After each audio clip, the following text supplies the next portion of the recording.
পার্টির সমস্ত গণনা কর্মীকে বলবো একদম সজাগ থেকে সতর্ক থেকে আপনাদের যে প্রসিডিওর আছে যথাসময়ে ঢোকা এবং ঠিকঠাক করে কাউন্টিং করা আর ইভিএম এর মেশিনে যা আপনার স্কোর আছে তার সেটা আপনার আরও টেবিল পর্যন্ত একই যাচ্ছে কিনা এগুলো দেখে নাও এবং প্রচণ্ড সজাগ সতর্ক থাকা, কোনো চাপের কাছে মাথা নত না করা।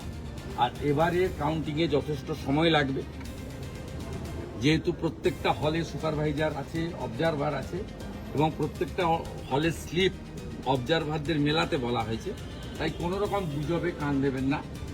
18-20টা করে রাউন্ড হবে, অতএব একটা দুটো রাউন্ডে কোথাও আগে পিছিয়ে হলে বিচলিত হওয়ার কোনো কারণ নেই। 21-এর অভিজ্ঞতা নিয়ে আমরা আপনাদের সম্পূর্ণ সুরক্ষার জন্য ভিতরে এবং বাইরে ব্যবস্থা নিয়েছি। আপনারা একদম বিচলিত হবেন না। 60 দিন কেন্দ্রীয় নিরাপত্তা বাহিনী পশ্চিমবঙ্গে থাকবে এবং আমরা ভীষণ সতর্ক আছি।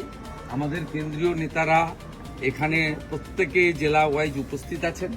দিল্লি, কলকাতা বিভিন্ন জায়গায় বিজেপি নিজস্ব কন্ট্রোল রুম করেছেন।